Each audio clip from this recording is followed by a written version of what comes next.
रहीम।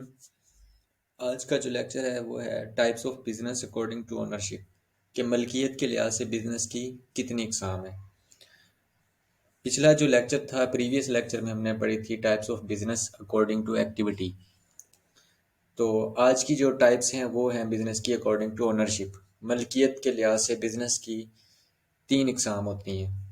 सबसे पहले नंबर पे है सोल प्रोप्राइटरशिप, दूसरे नंबर पे है पार्टनरशिप और तीसरे नंबर पे है कॉरपोरेशन।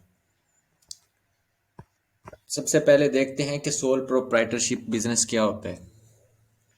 इसकी डेफिनेशन है कि a business that is owned and operate by a single person is known as a sole proprietorship. ये ऐसा कारोबार होता है जिसमें एक शख्स, वाहिद शख्स कारोबार में पैसा लगाता है, वही उसका मालिक होता है। तो ये जो कारोबार की किस्म है ये क्या कहलाती है? Sole proprietorship. इसमें उसका कोई पार्टनर नहीं होता, वो अकेला ही खुद सारा कुछ बिजनेस का मैनेज कर रहा होता है। दूसरी लाइन में है कि this is the easiest form of business to start and end. इस कारोबार को स्टार्ट करना या शुरू करना भी आसान होता है और इसका खात्मा या इसको ख़त्म करना भी इजी होता है। इसको स्टार्ट करना कैसे आसान है कि एक बंदा बैठा, उसके जहन में कोई आइडिया आया, उसने सोचा कि जी मेरे पास इतना पैसा पड़ा है तो मैं उसको किसी कारोबार में इन्वेस्ट करूं। उसने आइडिया जनरेट किया, फाइनेंस उसके पास था, तो उसने क्या किया, कोई भी आइडिया सोचा, उसको इम्प्लीमेंट किया, पैसा लगाया और उसका कारोबार स्टार्ट हो गया। उसे ना किसी का मशवरा लेने की ज़रूरत थी, ना किसी को पार्टनर बनाने की ज़रूरत थी, और ना ही कोई मतलब कि उसको रजिस्टर करवाने की कारोबार को, या कोई भी ऐसा काम जो उसके लिए डिफ़िकल्ट हो सके। तो उसने क्या किया जी, कारोबार स्टार्ट कर लिया।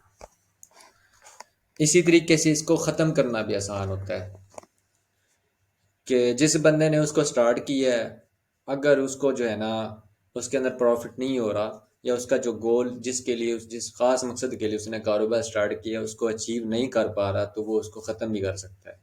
जब उसका दिल चाहे उसको ख़त्म कर सकता है। तो इसको जो ख़त्म करना है वो भी क्या होता है? आसान होता है। उसके अलावा जो उसका ऑनर होता है, the owner of the sole proprietorship is called a sole proprietor. तो इसका जो ऑनर होगा वो सोल प्रोप्राइटर कहलाएगा। और वो जो है वो बिजनेस के तमाम मामलात को देख रहा होता है और उनको चला रहा होता है। सारी की सारी जो जिम्मेदारी होती है वो उस अकेले शख्स की होती है। अगली स्लाइड पे इसके हैं जी फीचर्स ऑफ सोल प्रोप्राइटरशिप के। सोल प्रोप्राइटरशिप का जो कारोबार है इसकी खसूसियात क्या हैं? सबसे पहले नंबर पे अनलिमिटेड लाइबिलिटी होती है।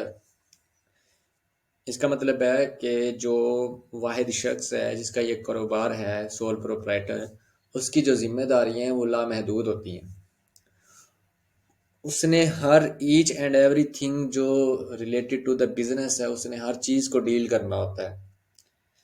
उसने कारोबार स्टार्ट किया, फाइनेंस मैनेज करना, रिसोर्सेज को यूटिलाइज करना। उसके अलावा अगर वो ट्रेड का कारोबार कर रहा है, सेल एंड परचेज का, तो पीछे से माल मंगवाना, उसके रेट आगे तय करने, उसमें प्रॉफिट का मार्जिन देखना कि मैंने इसमें कितना प्रॉफिट का मार्जिन रखना है और क्या इसकी सेल प्राइस रखनी है। तो सारा का सारा जो ओवरऑल जितनी भी कंसर्न्स हैं बिजनेस की, उन सबको देखना उसकी जिम्मेदारी होती है। तो इसी तरीके से क्या हो गया कि उसकी जो लाइबिलिटी है वो अनलिमिटेड होती है। 24 घंटे उसके दिमाग में, उसके जहन में कारोबार की जो जिम्मेदारी होती है वो चल रही होती है। वो कारोबार के बारे में सोच रहा होता है। दूसरे नंबर पे है owner of all profit and loss. वो अकेला ही क्या है कि अगर कारोबार मुनाफे में जाता है तो सारा का सारा मुनाफा भी उसी का होगा, उसको किसी दूसरे के साथ शेयर करने की जरूरत नहीं पड़ेगी क्योंकि वो अकेला उसका मालिक है। इसी तरीके से ऑन द अदर हैंड अगर उसको लॉस हो जाता है खुदा न खास्ता, तो सारा का सारा लॉस भी उसी अकेले को बर्दाश्त करना पड़ेगा। तीसरे नंबर पे है कि वन मैन्स कैपिटल। कैपिटल कहते हैं जी सरमाए को। सरमाया क्या है? आपका फाइनेंस हो गया। इसके अलावा है फैक्टर ऑफ प्रोडक्शन हो गया। फैक्टर ऑफ प्रोडक्शन में आपकी लेबर आ जाती है, आपके मशीनरी आ जाती है, एसेट्स आ जाते हैं, लैंड आ जाती है। ये सारी की सारी चीज़ें क्या हैं? कैपिटल है जो आपके बिजनेस के अंदर इन्वेस्ट हो रहे हैं। जिनको बिजनेस के अंदर यूटिलाइज किया जा रहा है, तो वो सारा का सारा कैपिटल किसका होता है? वो उसी अकेले बंदे का ही होता है। चौथे नंबर पे है कि इजी टू मैनेज। इस कारोबार को मैनेज करना भी आसान होता है, चूंकि छोटे पैमाने पे होता है। और दूसरी बात यह है कि इसमें कोई आपका पार्टनर नहीं होता, तो कोई आपको उससे मशवरा लेने की या कोई इस तरह की कोई खप नहीं होती है आपके कारोबार में। तो इसको मैनेज करना क्या होता है? आसान हो जाता है। इसके बाद है जी कि नो लीगल फॉर्मेलिटीज। इसके लिए कोई कानूनी फॉर्मेलिटी आपको पूरी करने की जरूरत नहीं होती। आप इसको चाहें तो रजिस्टर करवा सकते हैं, अगर ना चाहें तो बिना रजिस्टर के भी आपका कारोबार चल सकता है। तो इसके लिए कोई भी आपको लीगल फॉर्मेलिटी, कानूनी कार्रवाई पूरी करने की ज़रूरत नहीं होती। दूसरे नंबर पे है जी पार्टनरशिप का बिजनेस क्या होता है। सबसे पहले इसकी डेफिनेशन देखते हैं कि a legal form of a business where two और more persons are agree to invest their resources and to share their profit and loss according to their pre decided ratio. इसमें ये ऐसा कारोबार है जिसमें दो या दो से ज़्यादा अफराद शराकत की बुनियाद पे पैसा लगाते हैं बिजनेस में, और शुरू से वो एक रेशो तय कर लेते हैं कि कल को हमें मुनाफा होगा या लॉस होगा, तो वो किस रेशो से हम आपस में डिवाइड करेंगे। ये जो रेशो होती है ये डिटरमाइन होती है उनकी इन्वेस्टमेंट के ऊपर। मिसाल दे के आपको समझाता हूँ कि एक बंदा अगर 50% इन्वेस्ट कर रहा है, दूसरा भी 50 कर रहा है, फिर तो सिंपल है कि प्रॉफिट होगा तो वो भी 50-50 होगा, अगर लॉस होता है तो वो भी 50-50 होगा। और अगर एक बंदा थोड़ा सा फाइनेंशियली जो है वो ज़्यादा तगड़ा है, ज़्यादा मजबूत, उसके पास ज़्यादा पैसा है, तो वो कहता है जी कि मैं जो है ना 70% फाइनेंस लगाने के लिए, फाइनेंस इन्वेस्ट करने के लिए कारोबार में तैयार हूँ। और दूसरा कहता है जी मेरे पास तो इतना फाइनेंस नहीं है, तो मैं 30% इसमें इन्वेस्ट करूंगा या 20% करूंगा। तो एक बंदे का क्या हो गया जी कि इसमें फाइनेंस ज़्यादा हो गया, दूसरे का थोड़ा सा कम हो गया। तो फिर वो उस चीज़ के लिए एक रेशो तय कर लेते हैं कि जो 80% इन्वेस्ट करने जा रहा है तो वो प्रॉफिट का भी 80% रखेगा, और जो 20% करने जा रहा है तो वो 20% प्रॉफिट का रखेगा, और अगर लॉस होता है तो वो भी उनको उसी रेशो से बेयर करना पड़ेगा।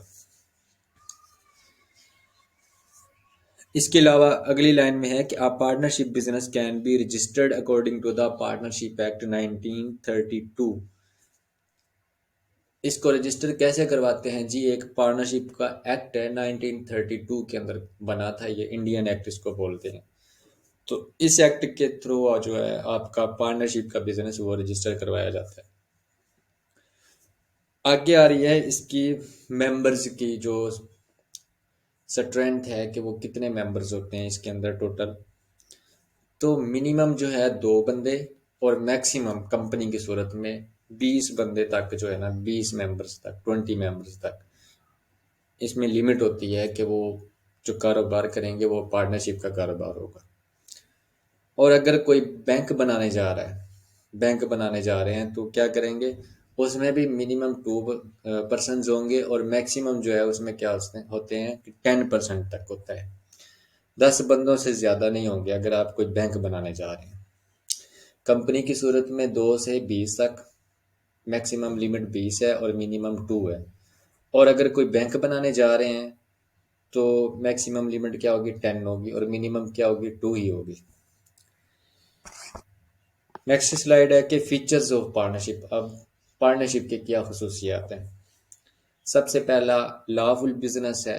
ये कानूनी कारोबार कारोबार होता है, ये रजिस्टर्ड होता है 1932 के एक्ट से।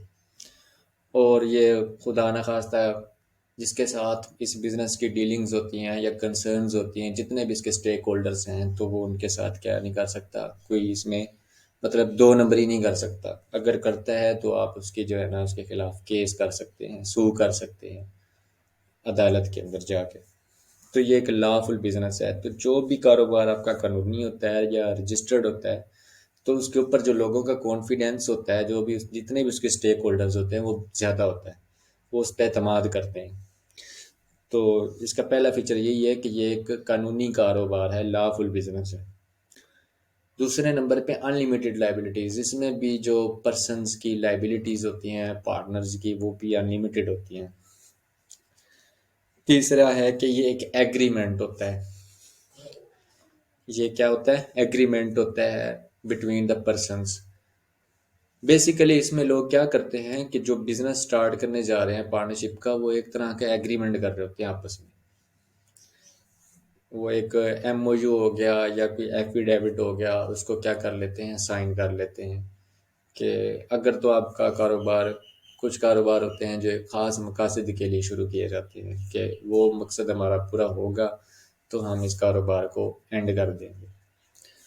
तो उनके दरमियान में एक एग्रीमेंट होता है जिसमें वो सारे की सारे मतलब के उनके कवायद और ज़वाबित बिजनेस के बारे में सारे का सारा एक एग्रीमेंट लिखा होता है जिसको दोनों साइन करते हैं, जिसपे दोनों एग्री होते हैं। तो ये क्या हो गया? ये एक एग्रीमेंट टाइप एक बिजनेस होता है। तीसरे नंबर पे प्रिंसिपल एंड एजेंट। एक बंदा पैसा लगाता है, एक पार्टनर और दूसरे के पास पैसा नहीं है, वो कहता है कि मैं मेहनत करूंगा या अपनी सर्विसेज दूंगा। तो एक बंदा क्या कर रहा है? फाइनेंस यूटिलाइज कर रहा है, दूसरा अपनी एक्सपर्टाइज उसमें दे रहा है बिजनेस के अंदर। तो उनका जो एक रिलेशन बन जाता है वो बन जाता है प्रिंसिपल और एजेंट का। पैसा लगाने वाला क्या हो गया? प्रिंसिपल हो गया, वो पैसा लगा रहा है, और जो उसका काम कर रहा है उसके लिए उसको सर्विसेज दे रहा है वो उसका क्या हो गया? एजेंट हो गया। तो इसकी जो एक टाइप बन जाती है वो एक प्रिंसिपल और एजेंट की टाइप भी बन सकती है, बन जाती है पार्टनरशिप के कारोबार में। इसकी मिसाल ये है कि जैसे कोई ज़रूरी रकबा है तो उसके मज़ारे होते हैं। वो रकबा एक बंदे का होता है, वो मतलब उसकी लैंड यूज़ हो रही होती है या वो पैसा भी लगा देता है, तो वो एक आगे मुस्ताजिर को रख लेता है जो उसकी फसलों की देखभाल करता है, उनको पानी देता है, खाद स्प्रे हर चीज़ मतलब कि वक्तन फ़वक्तन सारी उसकी देखभाल कर रहा होता है। लेकिन पैसा और लैंड किसकी यूटिलाइज हो रही थी है? वो उस ज़िम्मेदार की यूज़ हो रही है जो ये कारोबार कर रहा है या जो प्रिंसिपल होता है उस फॉर्म में। अगला है कि इजी डेसोल्यूशन है इसकी, इसको भी आसानी से ख़त्म किया जा सकता है।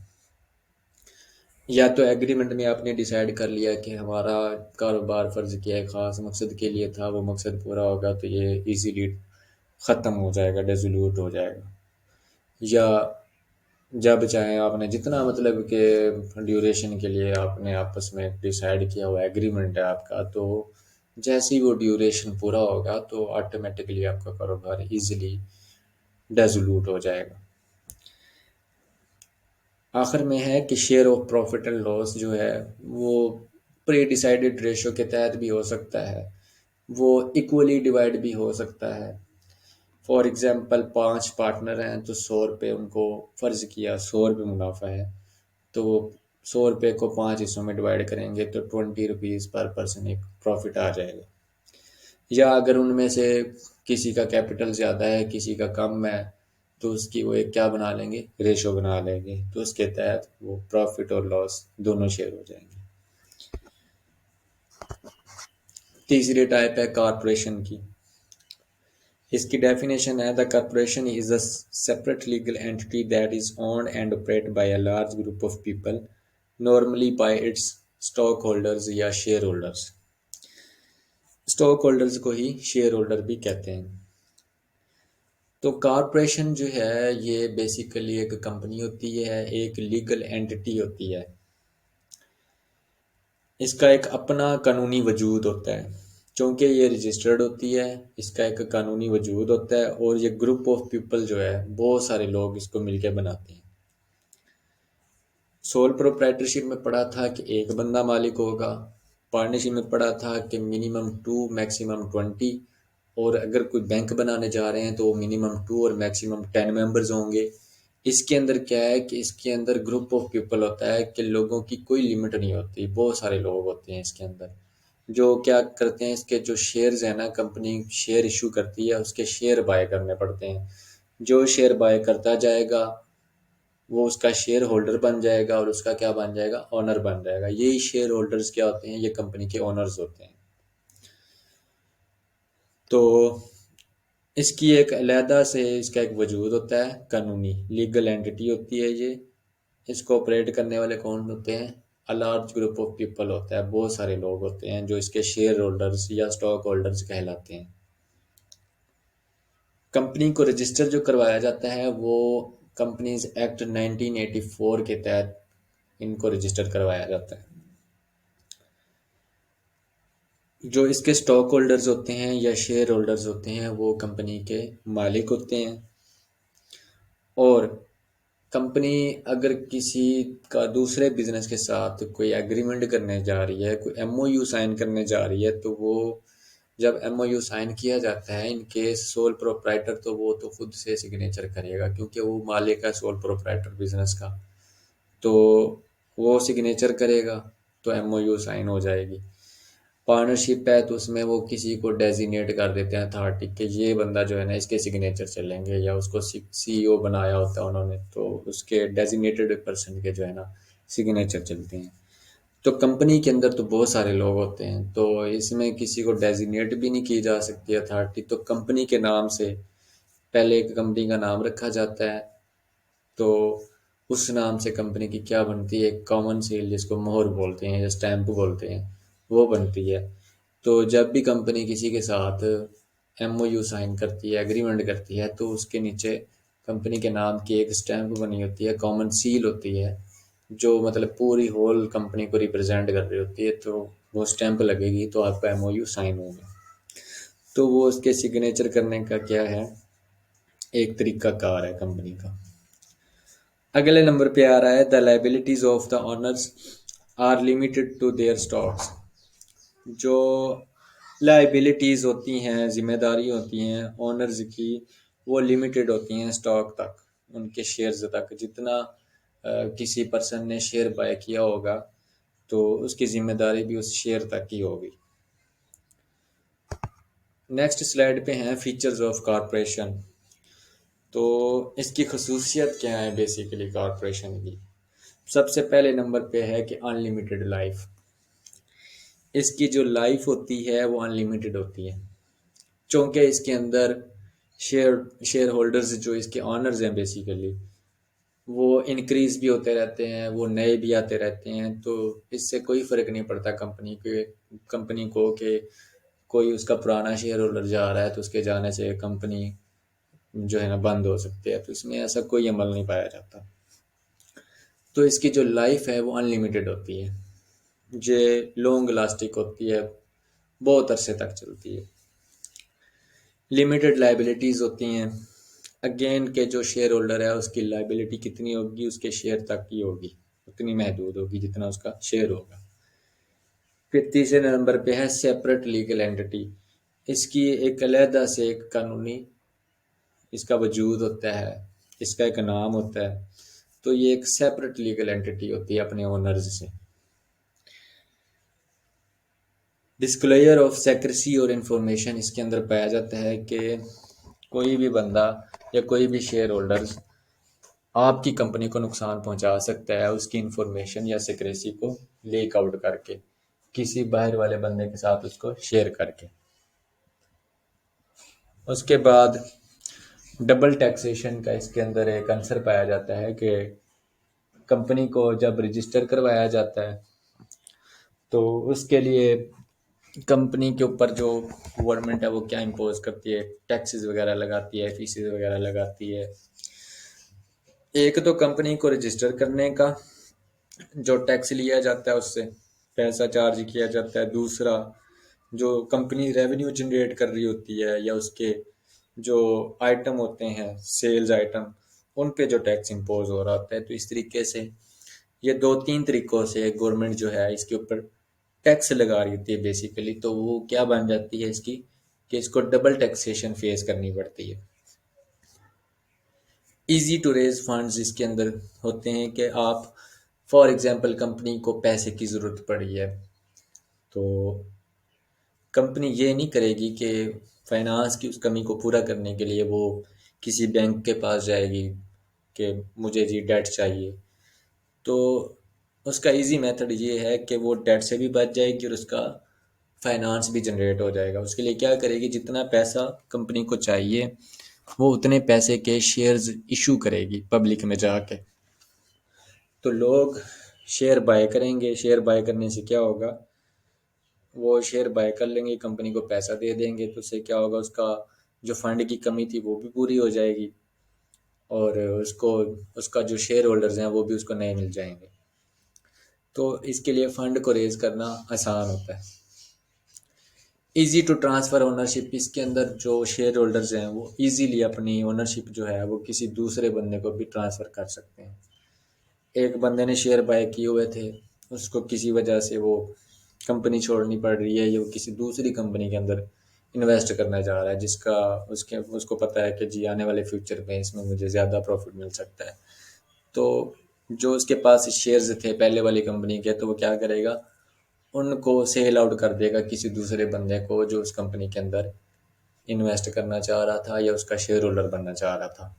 तो इससे क्या होगा कि वो जो ओनरशिप थी वो उससे ट्रांसफ़र होगी नए बंदे को। तो इसमें ओनरशिप ट्रांसफ़र कैसे आसानी से हो सकती है। आखिरी स्लाइड है कि हैवी टैक्सेशन, अगेन ये बात दोबारा से रिपीट हो गई है। तो टैक्सेशन का मामला वही है जो मैंने पहले डिस्कस किया है कि एक तो गवर्नमेंट इसके रेवेन्यू पे टैक्स लगाएगी, सेल्स आइटम पे लगाएगी, फिर इसकी जो रजिस्ट्रेशन होती है वो जैसे ही बार बार वो ख़त्म होती रहती है, नई रिन्यूअल करवाना पड़ता है, तो उस पर भी फिर वो टैक्स लगते रहते हैं। चार्जिंग इस पे चार्जेस जो है ना वो टाइम टू टाइम इस पे इम्पोज होते रहते हैं।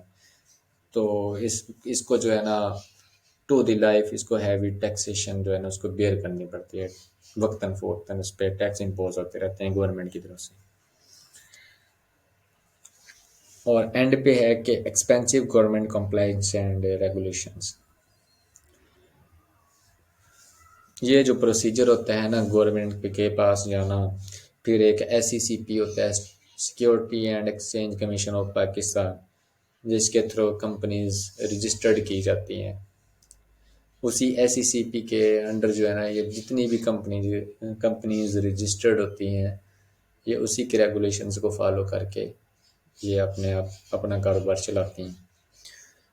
तो जो उनके रेगुलेशंस होते हैं रजिस्ट्री वगैरह करवाने के, रजिस्टर करवाने के उसको, तो इसमें बहुत से अखराजात आते हैं। तो ये एक एक्सपेंसिव वे बन सकता है आपका कंपनी के लिए। तो ये था जी आज का लेक्चर। आगे आने वाले लेक्चर में मैं मज़ीद जो ये 3 टाइप्स हैं, फिर इनको फर्दर जो इनकी आगे टाइप्स आ रही हैं फिर उनको एलेबोरेट करेंगे। फ़िलहाल ओनरशिप के लिहाज से ये छोटी सी मैंने एक छोटा सा लेक्चर तैयार किया है 6-7 स्लाइड्स का। तो इसके अंदर जस्ट यही था कि आप लोगों को बेसिक्स इसकी बता दूं थोड़ी सी, मज़ीद इन डेप्थ इंशाल्लाह फिर आने वाले लेक्चर्स में बताऊंगा। तो तब तक के लिए जी अल्लाह हाफिज़।